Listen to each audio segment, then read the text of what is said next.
దేవుని వాక్యంలోనికి వెళ్దాం. కీర్తనల గ్రంథము 61వ అధ్యాయము 3వ వచనం. నీవు నాకు ఆశ్రయముగా నుంటివి, శత్రువుల ఎదుట బలమైన కోటగా ఉంటివి. ఇది దేవుడు ఈరోజు మనతో మాట్లాడుతున్నటువంటి మాట. ఈ మాటను విశ్వసించేటువంటి వ్యక్తుల జీవితాలు కనుక మనం పరిశీలన చేస్తే, అనవసరమైనటువంటి విషయాలకి, చిన్న చిన్న విషయాలకి, ఈ జీవితంలో ఎదురయ్యేటువంటి శ్రమలకి, ఇబ్బందులకి, అలాగనే ప్రతికూల పరిస్థితులకి ఈ మాటను విశ్వసించిన వాడు ఏమాత్రము కూడా భయపడ్డు. ఎందుకు అనంటే ఆయన నాకు ఆశ్రయముగా ఉన్నాడు, శత్రువుల ఎదుట ఆయన నాకు కోటగా ఉన్నాడు. దేవుని అనుమతి లేకుండా ఏ శత్రువు కూడా మనల్ని ఏమీ చేయలేడు. ఆయన మనకి ఆశ్రయముగా ఉన్నంత వరకు, ఆయన మనకి కోటగా ఉన్నంత వరకు ఏ శత్రువు యొక్క బాణాలు కూడా మన దగ్గరికి రాలేవు, వచ్చినా మనల్ని తాకలేవు. బైబిల్ గ్రంథంలో జరిగినటువంటి ఒక సంఘటన మీ అందరికీ చెబుతాను. 2వ రాజుల గ్రంథము 6వ అధ్యాయము 8వ వచనం చదవండి ఒకసారి. సిరియా రాజు ఇజ్రాయేలుతో యుద్ధము చేయవలనని కోరి తన సేవకులతో ఆలోచన చేసి, ఫలాని స్థలమందు మన దండుపేట ఉంచుదమని చెప్పెను. సిరియన్ల రాజు ఉన్నాడు. ఈ రాజుకి ఎప్పటి నుండో ఉన్నటువంటి ఒక కోరిక ఏంటి అని అంటే, ఎలాగైనా సరే ఇజ్రాయేలీల రాజును ఓడించి ఆ ప్రాంతం అంతటిని కూడా స్వాధీనం చేసుకోవాలి. అనేక రకాలైనటువంటి ఆలోచనలు చేస్తూ ఉన్నాడు. ఏదో ఒక రకంగా అతని మీదకి యుద్ధానికి వెళ్ళాలి, ఎలాగైనా సరే ఆ ప్రాంతాన్ని జయించాలి, ఎలాగైనా సరే ఆ ప్రదేశాన్ని స్వాధీనం చేసుకోవాలి అనేటువంటి ఆలోచన విధానం కలిగినటువంటి వ్యక్తి ఈ సిరియా రాజు. ఏ చిన్న అవకాశము దొరికినా చేజార్చుకునేటువంటి వ్యక్తి కాదు. ఎప్పటి నుండో అనుకుంటూ ఉన్నాడు, ఎలాగైనా సరే ఇజ్రాయేలీల రాజును ఓడించి ఆ ప్రాంతాన్ని స్వాధీనం చేసుకోవాలి. ఇక్కడ వచ్చిన చిక్కేంటి అని అంటే, ఇజ్రాయేలీల రాజుకి ఒక రకంగా చెప్పుకోవాలి అని చెప్పేసానంటే, సిరియా రాజు అంటే కొంచెం భయం ఉంది. అతడు చేసేటువంటి ఆలోచనలకి ఎప్పుడు కూడా భయపడుతూనే ఉంటాడు.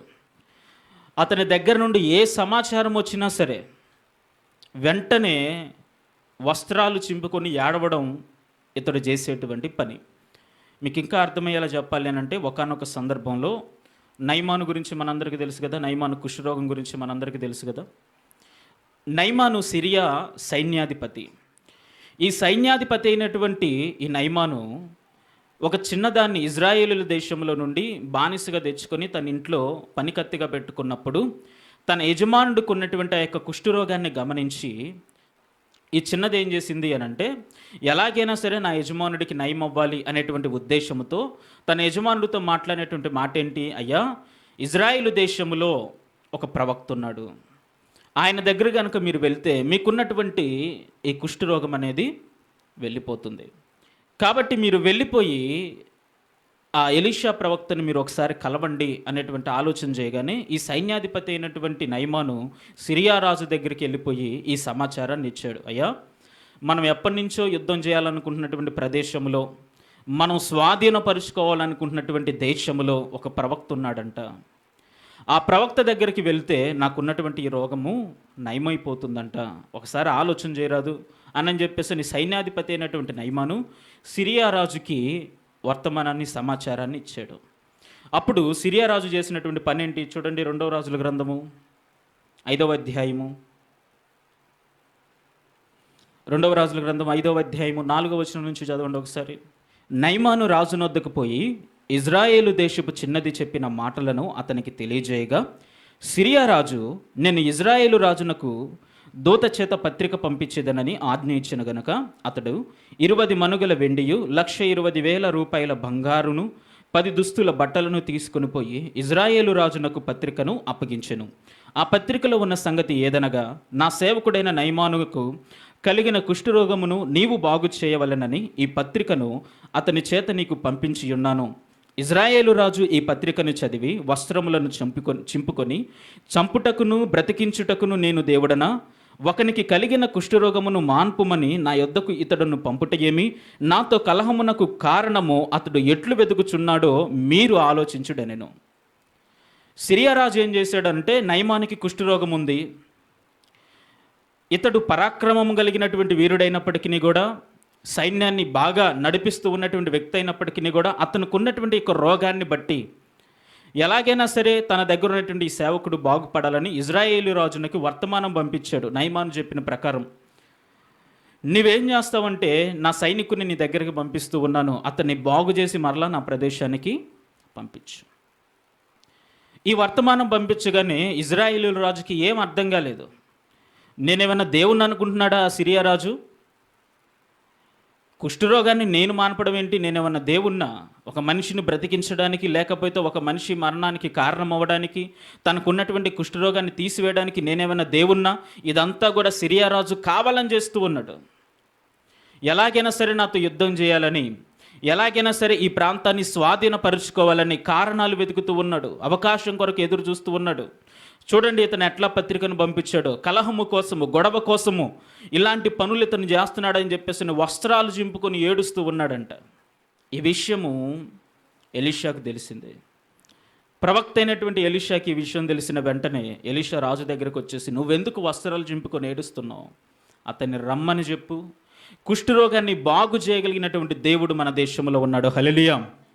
తర్వాత సంగతి మన అందరికీ తెలిసిందే. నయమాను రావడం, ఎలీషా చెప్పినట్లుగా యోర్దాను నదిలో 7 సార్లు మునగడం, 7 సార్లు మునిగిన తర్వాత పసిపిల్లల దేహము వలె తన దేహం మారడం, తన రోగాన్ని వదిలించుకొని మరలా తన దేశానికి ప్రయాణమే వెళ్ళిపోవడం అనేది జరిగింది. ఇది మన అందరికీ తెలిసిన కదా.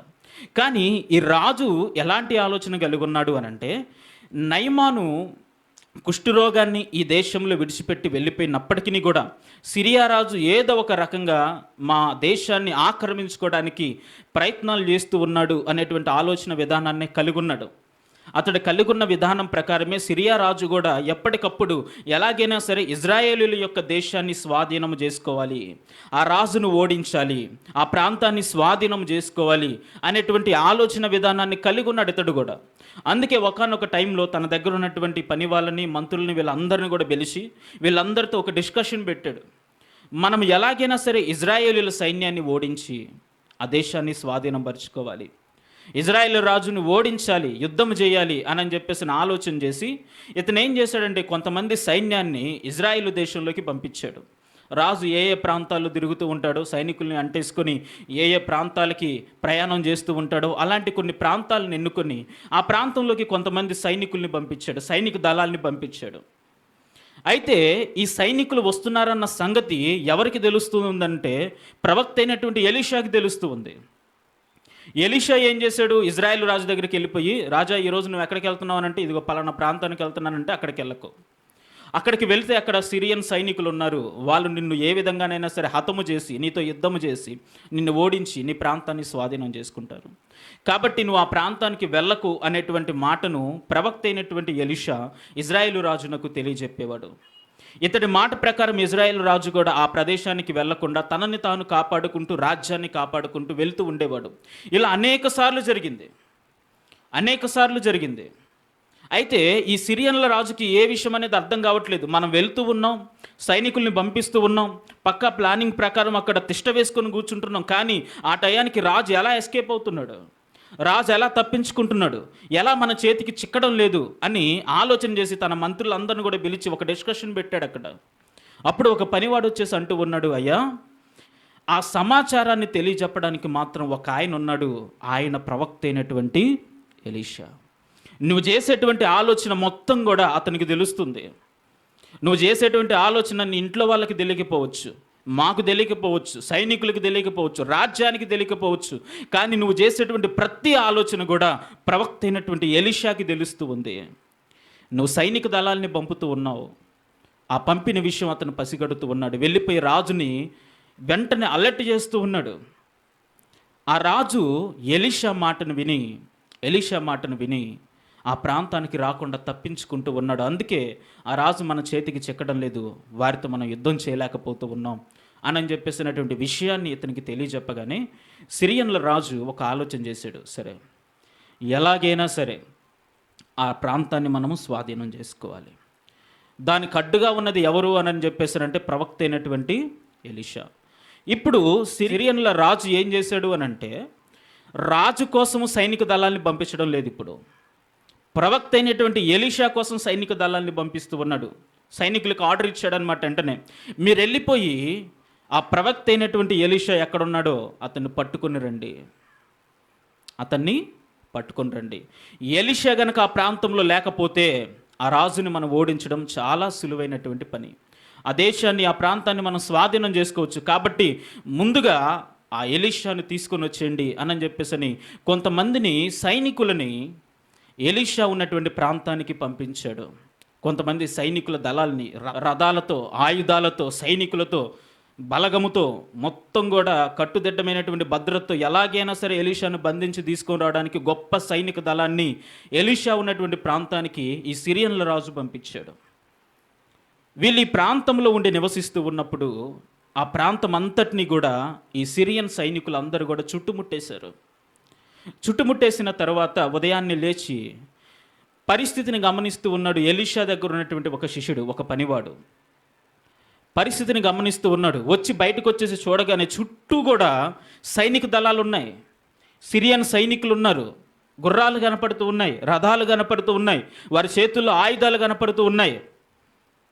భయంతో ఒళ్ళు గగురు పుడిచింది ఈ పనివాడికి. వెంటనే ఎలీషా దగ్గరికి వెళ్ళిపోయి వాపోతూ ఉన్నాడు, అయ్యా మనల్ని సైనికులు చుట్టుముట్టారు, మనల్ని బంధించి తీసుకొని పోవడానికి సైనిక దళాలు మన దగ్గరకు వచ్చాయి, ఇప్పుడు మనల్ని ఎవరు రక్షిస్తారు, మనం ఎలా ఇప్పుడు మనం తప్పించుకుంటాం, అందరూ కూడా చుట్టుముట్టేశారు, మనం తప్పించుకోవడానికి, పారిపోవడానికి ఇంకా వేరే అవకాశమే లేదన్నట్లుగా ఈ పనివాడు మాట్లాడుతూ ఉంటే అప్పుడు ఎలీషా అన్నాడు ఒక మాట. చూడండి ఒకసారి, 2వ రాజుల గ్రంథం 6వ అధ్యాయము 15 నుంచి చదవండి.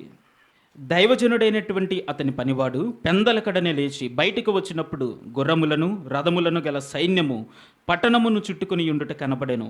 అంతటా అతని పనివాడు, అయ్యో నా ఏలినవాడా, మనము ఏమి చేయుదమని ఆ దైవజనుతో అనగా, అతడు భయపడవద్దు, మన పక్షముననున్నవారు వారి కంటే అధికులై ఉన్నారని చెప్పి, యెహోవా వీడు చూచినట్లు దయచేసి వీని కండ్లను తెరవమని ఎలీషా ప్రార్థన చేయగా యెహోవా ఆ పనివాని కండ్లను తెరవచేసెను గనుక వాడు ఎలీషా చుట్టూను పర్వతము, అగ్ని, గుర్రముల చేత, రథముల చేత నిండి ఉండుట చూచెను. సిరియన్ సైన్యం అంతా కూడా వీళ్ళ ప్రాంతాన్ని చుట్టుముట్టేసింది. ఈ దోతాను అనేటువంటి ప్రాంతం అంతా కూడా సిరియన్ సైన్యాలు ఉండిపోయాయి. ఎలీషా బయటకు వస్తే బంధించి తీసుకొని వెళ్ళిపోవాలి అనేటువంటి ఆలోచన విధానాన్ని వీళ్ళు కలిగి ఉన్నారు, లేదా అతన్ని ఆటంకపరచడానికి ఆలోచనను కలిగి ఉన్నారు. ఈ విషయాన్ని తన పనివాడు గమనించి బయటకు వచ్చి చూడగానే ఈ సైన్యాలు కనపడగానే వెంటనే భయంతో పరిగెత్తుకుంటూ వెళ్ళిపోయి ఎలీషాతో అంటూ ఉన్నాడు, అయ్యా సిరియన్ల సైన్యము మనల్ని చుట్టుముట్టేసింది, ఇప్పుడు ఎవరు మనల్ని కాపాడతారు, ఎవరు మనల్ని రక్షిస్తారు, ఎలా మనం తప్పించుకుంటామని అంటుంటే ప్రవక్త అయినటువంటి ఎలీషా అంటూ ఉన్నాడు, ఒరే పిచ్చోడా, వారి కన్నా కానీ అధికమైనటువంటి బలము, సైన్యము మనతో ఉంది. హల్లెలూయా. ఈ పనివాడు చుట్టూ చూస్తూ ఉన్నాడు, ఇద్దరు తప్ప ఎవ్వరు లేరు, వీళ్ళిద్దరే ఉంది, ఎలీషా ఆ పనుడు, ఎవ్వరు లేరు. ఏంటి ఈయన ఎలా అంటూ ఉన్నాడు, చుట్టూనేమో సైన్యం ఉంది, ఈయనేమో వారికన్నా కానీ ఉన్నతమైనటువంటి సైన్యం మనతో ఉందని చెప్పేసి మాట్లాడుతూ ఉన్నాడు. ఏంటి ఈయన ఉద్దేశము, అభిప్రాయం అన్నట్టుగా ఆలోచనలో పడిపోయాడు. వెంటనే ఎలీషా, తండ్రి వీడి కండ్లను తెరువు అని ప్రార్థన చేసిన వెంటనే యెహోవా అతని కండ్లను తెరిచాడంట. కళ్ళను తెరవగానే ఒక్కసారి షాక్, వాళ్ళిద్దరు లేరు అక్కడ, ఆ ప్రాంతంలో వాళ్ళిద్దరు మాత్రమే లేరు. ఎలీషా చుట్టూ ఎవరున్నారంట, అగ్ని చేత రథములున్నాయి, గుర్రాలున్నాయి, అన్నిటికంటే ప్రాముఖ్యంగా చిన్న చిన్న కొండలు ఇవి కాదు ఉంది, ఏకంగా పర్వతమే వారికి ప్రాకారంగా నిలబడిందంట. హల్లెలూయా. ఏ శత్రువు కూడా వారి దరిదాపుల్లో కూడా రాకుండా కాపాడడానికి అగ్ని రథాలని దేవుడు ఏర్పాటు చేశాడు, పర్వతాన్ని కోటగా నిర్మించాడు. ఏ చిన్న అపాయము వారికి రాకుండా కంటికి రెప్పవలె దేవుడు కాపాడుతూ ఉన్నాడు. ఇది మనోనేత్రాలు తెరవబడిన తరువాత, మనోనేత్రాలు వెలిగించబడిన తరువాత ఆ పనివాడు చూస్తూ ఉన్నాడు ఈ ప్రక్రియనంతా కూడా. ఆ సందర్భాన్ని అంతా కూడా గమనించి ఆశ్చర్యపోతూ ఉన్నాడు. ఇప్పటి వరకు మేమిద్దరమే అని అనుకున్నాం, కానీ సిరియన్ సైనికుల కన్నా కానీ ఉన్నతమైన సైన్యం మాతో ఉంది, బలమైనటువంటి సైన్యం మాతో ఉంది. వారి దగ్గర ఏమో సాధారణమైనటువంటి గుర్రాలు, సాధారణమైనటువంటి రథాలు ఉన్నాయి, కానీ మా దగ్గర అగ్నితో మండిపోతున్నటువంటి గుర్రములు, రథములు మాతో ఉన్నాయి. హల్లెలూయా. అన్నిటికంటే ప్రాముఖ్యంగా ఒక పర్వతమే ప్రాకారముగా మా చుట్టూ నిలబడింది. దాన్ని కూల్చివేయడం ఎవరికైనా సాధ్యమవుతుందా? కోట ద్వారాలని కూల్చేయచ్చు, ఎరికో గోడల్ని సైతము కూడా కూల్చివేయచ్చు. కానీ దేవుడు ఏర్పాటు చేసినటువంటి కోటను, పర్వతాన్ని కూల్చివేయడము మానవునికి అసాధ్యమైనటువంటి పని. హల్లెలూయా. నీవు వాక్యానుసారమైన జీవితాన్ని జీవిస్తూ ఉన్నప్పుడు, దేవుణ్ణి ఆధారం చేసుకుని నడుస్తూ ఉన్నప్పుడు, ఆయన ఆలోచన విధానంలో నువ్వు ఎదుగుతూ ఉన్నప్పుడు, నువ్వు ఒంటరి వాడివి కాదు, నీ ఒక్కడివే కాదు. మన మూలవాక్యం ఏంటి? ఆయన మనకు ఆశ్రమై ఉన్నాడు, మన శత్రువుల ఎదుట మనకి కోటగా ఆయన ఉన్నాడంట. ఆయన ఉన్నాడు. శత్రువుల బాణాలు మన మీద పడకుండా, ఎటువంటి అపాయాలు మన మీదకి రాకుండా దేవుడు ఒక సైన్యాన్ని మన ముందుంచాడు. ఒకసారి జరిగిన సంఘటన ఒకటి చెబుతాను. ఒక మంచి ప్రార్థనా పరురాలు ఒక స్త్రీ ఉందంట. ఆ స్త్రీ ఒకానొక సందర్భంలో కొన్ని పరిస్థితుల కారణాన్ని బట్టి అర్ధరాత్రి పూట ప్రయాణం చేయాల్సినటువంటి పరిస్థితి ఏర్పడింది. ఈ పరిస్థితి ఏర్పడినప్పుడు ఆమె ప్రయాణం చేస్తూ తన ప్రదేశానికి వెళ్తూ ఉంది. నైట్ పూట దాదాపు అర్ధరాత్రి 12 గంటల ఆ టయానికి. రోడ్డు మీద ఎవరూ లేరు, మనుషులు అనే వాళ్ళు ఎవరూ లేరు, అంతా కూడా నిర్మానుష్యంగా ఉంది. దూరం నుండి చీకట్లో ఒక వీధి దగ్గర ఒక ఇద్దరు మాత్రము అనుమానాస్పదంగా నిలబడి ఉన్నారు. వారి వాలకాలు, వాళ్ళకున్నటువంటి ఆకారాలు, వారి వస్త్రధారణ చూస్తూ ఉంటే చాలా క్లియర్గా అర్థమవుతుంది వాళ్ళు ప్రమాదకరమైనటువంటి మనుషులని. వాళ్ళు దొంగతనం చేయడానికి లేకపోతే ఏదైనా కానీ ఇబ్బంది పెట్టేటువంటి వ్యక్తులుగానే ఈమె కంటికి కనపడుతూ ఉన్నారంట. ఈమెకేం చేయాలో అర్థం కావట్లేదు. తన ప్రదేశానికి, తన గృహానికి వెళ్ళాలి అని అంటే వారిని దాటుకుని వెళ్ళాలి. ఆ టైంలో ఇంకా చేసేది ఏం లేక ఆమె ఏం చేసింది అని అంటే, ప్రభువా నేను వెళ్తూ ఉన్నాను, దయచేసి సహాయం చేయి అన్నట్లుగా మనసులో దేవుని స్తుతించుకుంటా అడుగులు వేయడం మొదలుపెట్టింది. వెళ్తూ ఉంది వాళ్ళ దగ్గరికి వెళ్ళింది. వాళ్ళు ఆమెను చూస్తూనే ఉన్నారు కానీ ఆమెను ఏమి చేయడం లేదు. చూస్తూ ఉన్నారు, ఆశ్చర్యంగా చూస్తూ ఉన్నారు, ఆమెని ఏమి చేయలేదు. ఈమె వారిని దాటుకొని వెళ్ళిపోయింది, తిరిగి తన గృహానికి సురక్షితంగా చేరింది. మరుసటి రోజు టీవీ పెట్టి ఆన్ చేస్తే ఒక న్యూస్ అనేది వస్తూ ఉందన్నమాట. ఏంటి అని అంటే, పలానా ప్రదేశంలో కొంతమంది వ్యక్తులు ఒక ఆమె దగ్గర నుండి ఆమెను ఇబ్బంది పరిచి, ఆమెను కొట్టో, మొత్తానికి ఏదో చేసో, మొత్తానికి తన దగ్గర ఉన్నటువంటి బంగారాన్ని మొత్తం కూడా, ధనాన్ని అంతా కూడా లాగేసుకొని వెళ్ళిపోయారు అనేటువంటి వార్త ఆ టీవీలో కనబడుతూ ఉంది. అయితే ఆ లాక్కొని పోయిన వాళ్ళు ఎవరో కూడా పోలీసులు కూడా పట్టేసుకున్నారు. వారిని తీసుకుని వెళ్ళిపోయి స్టేషన్లో ఉంచారు. ఈ వార్త అంతా కూడా ఈమె టీవీలో చూస్తూ ఉన్నప్పుడు ఆమెకు అర్థమైన విషయం ఏంటంటే, అది ఎప్పుడు జరిగింది? ఆ రోజు ఆమె వెళ్తూ ఉన్నటువంటి ఆ సమయంలోనే అది జరిగింది. ఈమె వెళ్ళిపోయిన మహా అయితే ఒక అరగంటకో లేకపోతే 20 నిమిషాలకో ఆ సందర్భం జరిగింది. ఈమెనే వాళ్ళని కల్లారా చూసింది, వాళ్ళని దాటుకునే వెళ్ళిపోయింది. ఈమె దగ్గర కూడా బంగారం ఉంది, ఈమె దగ్గర కూడా ధనం ఉంది, ఈమె కూడా దూర ప్రాంతం నుండి ప్రయాణం చేసి వస్తుంది. ఈమెకు కలిగిన ఆశ్చర్యం ఏంటి అని అంటే, అర్ధరాత్రి 12 గంటలు దాటినటువంటి టైంలో నేను కూడా ఒంటరిగా వాళ్ళని దాటుకుని వెళ్ళాను. వారు కనీసం నన్ను ఆటంకపరచలేదు, కనీసం నాతో మాట్లాడలేదు, నన్ను అభ్యంతరపరచడానికి ఏ ప్రయత్నం చేయలేదు వాళ్ళు. కానీ నా తర్వాత వచ్చిన వాళ్ళ దగ్గర మాత్రం ధనాన్ని దోచుకున్నారు, వారి దగ్గర ఉన్నటువంటి సమస్తాన్ని దోచుకొని పోలీసులకు చిక్కారు. అసలు ఎందుకు వారు నన్ను వదిలిపెట్టారు అనేటువంటి విషయాన్ని తెలుసుకోవడానికి స్టేషన్కి వెళ్ళిందంట. స్టేషన్కి వెళ్ళిపోయి ఆ స్టేషన్లో ఉన్నటువంటి పోలీసులతో అంటూ ఉంది, అయ్యా వాళ్ళు దొంగతనం చేసేటువంటి ముందు సమయంలో నేనే వాళ్ళ ముందు నుంచి వెళ్ళిపోయాను, వాళ్ళు నన్ను ఏం చేయలేదు, వాళ్ళు నన్ను ఎందుకు ఏం చేయకుండా సైలెంట్గా ఉన్నారో తెలుసుకోవాలనుకున్నాను, ఒకసారి వాళ్ళని పిలిపిస్తారంటే వాళ్ళిద్దరిని పిలిపించాడు ఆఫీసర్. వచ్చేసి ఆ ముందు నిలబెట్టగా నేను అడుగుతూ ఉంది, అయ్యా నా దగ్గర కూడా బంగారం ఉంది, నా దగ్గర కూడా ధనం ఉంది, నేను కూడా ఎవరి తోడు లేకుండా ఒక్కదాన్నే వెళ్తూ ఉన్నాను, మీరు మాత్రం నన్ను ఏం చేయలేదు, కానీ నా తర్వాత వచ్చిన వాళ్ళని ఎందుకు మీరు ఇబ్బంది పెట్టారు, ఎందుకు వాళ్ళ దగ్గర ధనాన్ని బంగారాన్ని దోచుకున్నారు అనేటువంటి ప్రశ్న అడిగితే వీళ్ళు ఇచ్చినటువంటి సమాధానం, అమ్మా మొట్టమొదటిగా నీ దగ్గర నుండి బంగారాన్ని ధనాన్ని తీసుకోవాలని ఆలోచన చేశాం, నిన్నే ఇబ్బంది పెట్టడానికి ప్రయత్నాలు చేస్తూ ఉన్నాం దూరం నుండి చూస్తూ ఉన్నప్పుడు, కానీ నువ్వు దగ్గరకు వస్తూ ఉన్న కొద్దీ నువ్వు ఒంటరిగా లేవు, నీ చుట్టూ కత్తులు చేతబట్టుకొని ఉన్నటువంటి దేవదూతలు మాకు కనబడ్డారు. హల్లెలూయా. వారిని చూడగానే భయంతో మా గుండెలు అదిరాయి. నిన్ను సమీపించడానికి కూడా మేము ప్రయత్నం చేయలేదు, నువ్వు ఒక్కదానివే లేదు, ఆ టైంలో నీతో పాటు కొంతమంది వ్యక్తులు ఉన్నారు, ఆయుధాలు పట్టుకొని తెల్లని వస్త్రాలు ధరించుకొని నీ వెనకాలే నడుచుకుంటూ వస్తూ ఉన్నారు. అందుకే నిన్నేమీ చేయలేకపోయాం. ఈమెకు ఆశ్చర్యం వేసింది, ఎవరు నాతో ఉంది, ఎవరు నన్ను కాపాడింది? చాలా సింపుల్గా దేవుడు చెబుతూ ఉన్నాడు, నేను మీకు ఆశ్రయమై ఉంటిని, శత్రువుల ఎదుట నేను మీకు కోటగా ఉంటిని. మీరు భయపడాల్సిన పని లేదు, ఇబ్బంది పడాల్సిన పని లేదు, అనాలోచితంగా ఆలోచన చేసి మీ విశ్వాసాన్ని కోల్పోవాల్సిన పని లేదు. ఏ తెగులు మీ గుడారాలకి సమీపించకుండా నేను మీకు ప్రాకారంగా నిలబడుతూ ఉన్నాను.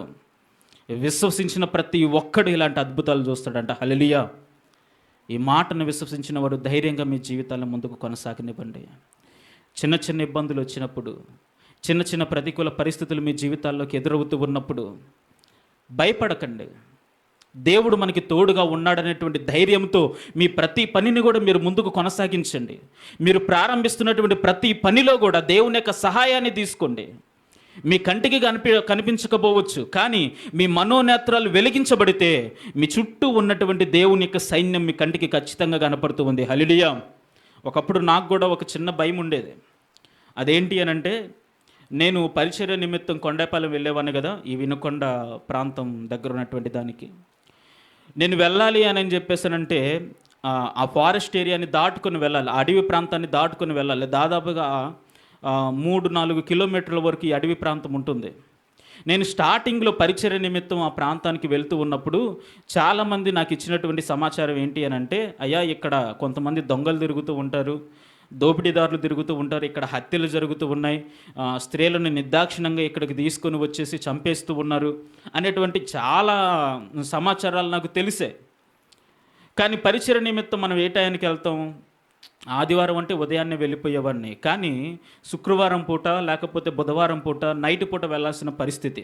అలా ఆ ప్రదేశానికి నేను వెళ్తూ ఉన్నప్పుడు సాయంత్రం పూట వెళ్ళేటప్పుడు 6-7 గంటలప్పుడు పెద్ద భయం ఉండేది కాదు. నాతో పాటు కొన్ని వెహికల్స్ అవి తిరుగుతూ ఉండేవి. కానీ నైట్ పూట వచ్చేటప్పుడు ప్రార్థన అయిపోయే టైం కల్లా 10 అయ్యేది. 10 అయిపోగానే వాళ్ళు ఫుడ్ అరేంజ్ చేస్తారు, ఆ భోజనాన్ని తినేసి మరలా నేను బయలుదేరేసరికి 11 అయ్యేది. ఈ 11 నుంచి ఆ కొండైపాలాన్ని దాటుకొని నేను మరలా ప్రయాణం మొదలుపెట్టేసరికి ఏదైనా కానీ 11:30 ఆ టైం అవుతుంది. అలాంటి టైంలో ఆ ఫారెస్ట్ ఏరియాని, అడవి ప్రాంతాన్ని దాటుకొని నేను రావాలి. నాకు చాలా భయం వేసేది, ఏం చేయాలో అర్థం కాదు. నేనేం చేసేవాడిని అంటే, ఆ ఫారెస్ట్ ఏరియాని ఎంటర్ అయ్యే ముందు అక్కడ బండి ఆపేవాడిని. ఆపేసిన తర్వాత దాదాపు 10 నిమిషాలకి లేకపోతే 1/4 గంటకి ఏదో ఒక లారీ రావడం లేకపోతే ఏదో ఒక బస్సు రావడం జరిగేది. నేను ఏం చేసేవాడిని అంటే, ఆ బస్సు వెనక లారీ వెనక వచ్చేవాడిని. ఒంటరిగా రావడం ఇష్టం లేదు నాకు, భయం.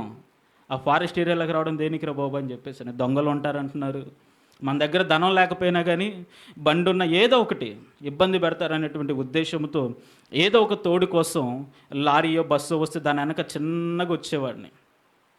కొన్ని రోజుల తర్వాత దేవుడు మాట్లాడుతూ ఉన్నాడు, ఈ వాక్యం ద్వారానే మాట్లాడుతూ ఉన్నాడు.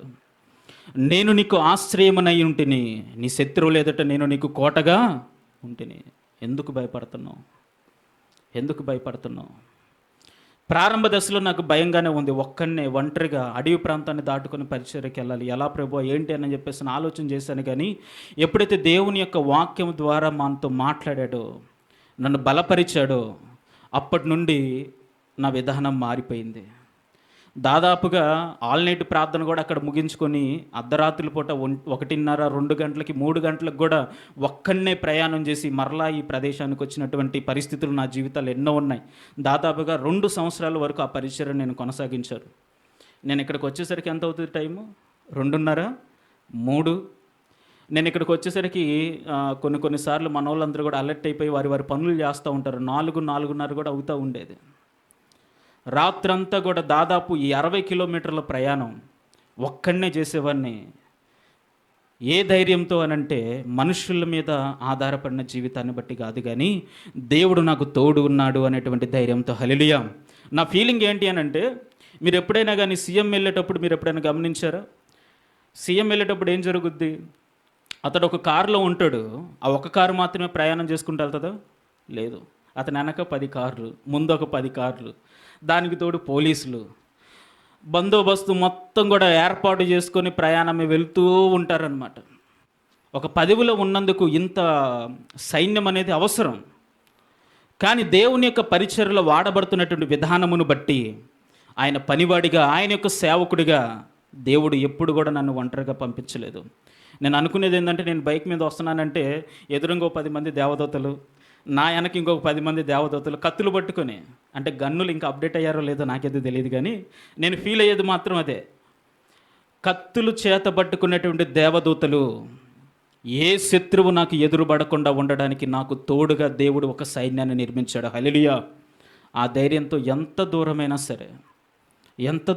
సరే ఒంటరిగా ప్రయాణాలు చేస్తూ ఉంటాను.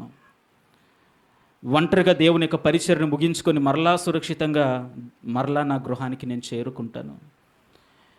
చాలామంది అనేవాళ్ళు, ఎందుకయ్యా రాత్రిపూట ఈ ప్రయాణాలు, ఉదయం చూసుకోవచ్చుగా ప్రార్థనలు ఏమైనా ఉంటే, నైట్ అసలుకే ఒక్కడవే దేనికి ఇదంతా అని చెప్పేసి చాలామంది అంటూ ఉండేవాళ్ళు. వాళ్ళకి నేను ఇచ్చేటువంటి సమాధానం ఒకటే, నేను ఒక్కనే కాదు, నాతో పాటు ఒక సైన్యం ఉంది, ఒక పర్వతం నాకు తోడుగా ఉంది. నేను వెళ్తూ ఉండగా పర్వతం నాతో పాటు వస్తుంది. పౌలు అంటాడు కదా ఒక మాట, ఆ రోజు ఎడారి ప్రాంతంలో ఇజ్రాయేల్ ప్రజలందరూ కూడా నడుస్తూ ఉన్నంతసేపు ఒక బండ వారిని వెంబడించిందంట. ఆ బండలో ఉన్నటువంటి నీటినే వీళ్ళు తాగారంట. ఆ బండ మరి ఎవరో కాదు, క్రీస్తే అనేటువంటి విషయాన్ని పౌలు గారు చెబుతూ ఉంటారు. ఒక బండ వారిని వెంబడించింది, ఒక మేఘం వారికి దారి చూపించింది. ప్రతికూల పరిస్థితుల మధ్య వీళ్ళు ప్రయాణం చేస్తూ ఉన్నప్పుడు దేవుడు మోషేతో అంటూ ఉన్నాడు, ఇదిగో నా దూతను నేను నీకు ముందుగా పంపిస్తూ ఉన్నాను. మీరు వెళ్ళాల్సిన ప్రతి మార్గాన్ని ఆయన మీకు చూపిస్తాడు. ఆయన సన్నిధిని మీరు జాగ్రత్తగా ఉండండి, ఆయన కోపము రేపవద్దు. ఇవన్నీ కూడా చెప్పేసి ఇజ్రాయేలీల యొక్క ఈ ప్రయాణములు దేవుడు వారికి తోడుగా ఉన్నాడు, బండగా వారికి తోడుగా ఉన్నాడు, మేఘము ద్వారా వారికి మార్గాన్ని చూపించాడు. వారిని ఎప్పుడు కూడా ఒక్కరిగా వదిలిపెట్టలేదంట. ఈరోజు దేవుని యొక్క భక్తి జీవితంలో క్రైస్తవులుగా పిలువబడుతున్నటువంటి మనము ఈరోజు మనం విశ్వసించాల్సింది ఒకటే, నువ్వు నిజమైనటువంటి వాక్యానుసారమైనటువంటి జీవితాన్ని జీవిస్తూ ఉన్నప్పుడు, నువ్వు నిజంగా దేవునికి లోబడి జీవిస్తూ ఉన్నప్పుడు నువ్వు ఒక్కడివే అనేటువంటి ఫీలింగ్ నీకు ఉండకూడదు. నీతో పాటు ఒక సైన్యం ఉంది. ఏ ఇబ్బందికర పరిస్థితి నీకు తలెత్తకుండా, ఏ ప్రతికూల పరిస్థితులు నీ జీవితంలోకి రాకుండా, ఏ ప్రమాదాలు నీకు జరగకుండా ఆయన నీకు ఒక సైన్యాన్ని నిర్మించాడు. ఆయన దేవదూతలను నీకు కావలిగా ఉంచాడు. ఏదో వాక్యాలు చదువుకుంటూ పోవడం కాదు. చాలామంది భక్తుల జీవితాల్లో ఇది ప్రూవ్ అయింది. నిజంగా నువ్వు దేవుని విశ్వసించినప్పుడు ఇలాంటి అద్భుతాలను చూస్తావు. ఈరోజు దేవుడు మనతో మాట్లాడుతున్నటువంటి మాట ఒకటే, ఆ పనివాడు కండ్లు మూసుకొని ఉన్నంత వరకు దేవుని యొక్క సైన్యాన్ని చూడలేకపోయాడు. సేవకుడితో ఉన్నంతసేపు బాగానే ఉన్నాడు, కానీ సిరియా సైన్యాన్ని చూసి భయపడిపోయాడు. కానీ దేవుడు ఎప్పుడైతే తన మనోనేత్రాలు తెరిచాడో, ఎలీషా చుట్టూ ఉన్నటువంటి అగ్ని రథాలని, అగ్ని గుర్రాలని, పర్వతాన్ని చూసి ఆశ్చర్యపోయాడు.